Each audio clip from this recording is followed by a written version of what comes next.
Iran Israel সংঘাতের প্রেক্ষাপটে জ্বালানি সহযোগিতার বিষয়ে চীনের সঙ্গে বাংলাদেশের আলোচনা চলছে বলে জানিয়েছেন ঢাকা নিযুক্ত চীনা রাষ্ট্রদূত ইয়াও ওয়েন।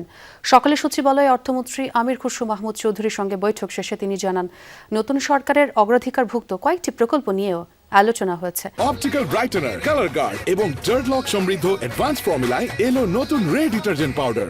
এছাড়া নতুন সরকার গঠনের প্রথম 3 সপ্তাহেই চীনের 4টি কোম্পানি বাংলাদেশে প্রায় $100 মিলিয়ন বিনিয়োগের প্রতিশ্রুতি দিয়েছে, যা বাস্তবায়িত হলে প্রায় 10,000 মানুষের কর্মসংস্থান তৈরি হতে পারে বলেও জানান তিনি।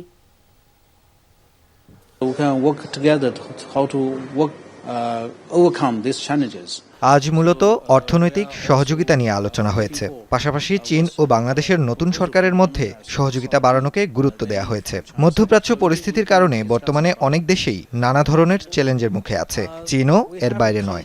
আমরা শান্তি আলোচনা, যুদ্ধবিরতি এবং বহুপাক্ষিক সহযোগিতার পক্ষে। এই চ্যালেঞ্জগুলো কিভাবে একসঙ্গে মোকাবিলা করা যায় সে বিষয়ে আমরা একসঙ্গে কাজ করতে চাই। বাংলাদেশের পক্ষ থেকে যদি কোনো নির্দিষ্ট প্রস্তাব বা অনুরোধ আসে তাহলে তা নিয়ে আলোচনা করতে আমরা প্রস্তুত আছি।